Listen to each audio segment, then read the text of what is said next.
For me, I don't think it's about the first time you make money from your photo shoots. I think what makes you a photographer is having something to say, and whether it's going to be through a concept or through an idea that you want to create or project into the world through visual communication, or whether it's actually connecting with the subject in front of you. There has to be a need and a want to connect and say something or show something or either show the truth of something, and that's why I enjoy about photography. Straight away.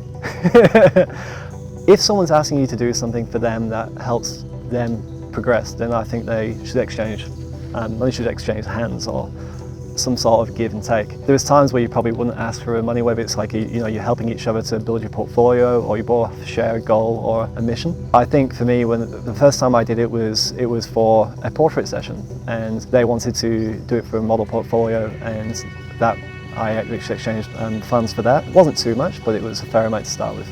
Yeah, I think you always hear things like, "I didn't think I was that beautiful." That's what really made me realise that photography is very powerful, that people have this sense of hyper-reality or self-perception, and when they see themselves in the image and then see themselves as being beautiful or in a different light or way they've never seen themselves before, it can be very empowering for the person that's being photographed. And it can also be empowering for you as a photographer to be able to give that to someone as well, to make them feel that way, and to see themselves as being beautiful, or even just seeing their true selves and say, "I've never seen myself that way," or when someone sees an image of them and says, "That's just you, that's really you, they captured you," and I love that. Or it could be the narrative that you said, like when they see an image that you created or curated, and it makes them feel something that they weren't aware of or recognize it. And I've had people see some imagery and actually say, cry because they related so powerfully with the image. That, as a photographer or as an artist, makes you realize that the medium you're using can be used to communicate and also to help others or to change the world around you. Well, the biggest no-no for me is language, making sure they're using the correct language on set. I always treat someone like my best friend or family, so I'm always like, this is beautiful, this is elegant, that's gorgeous. I never use words like sexy or hot or anything like that.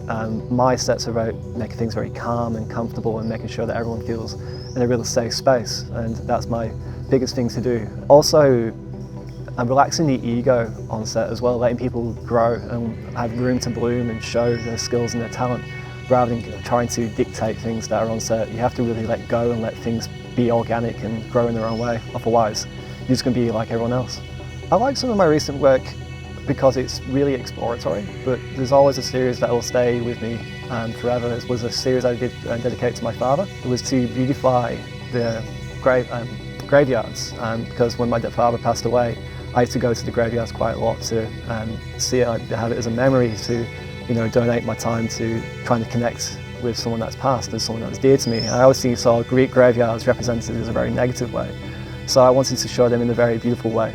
And I did a whole series in New York dedicated to that, and that for me was something that was a way of saying goodbye. And that series for me was the first time I realised that photography could be used to tell narratives and stories.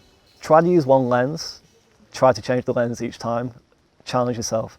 So take a 50mm out and only shoot 50mm. Take a wide angle lens out and only shoot wide angle. Try to connect with your model in that way by using distance and space. And I think by doing that, you'll learn how to interact with your model or your subjects in a better and intimate way.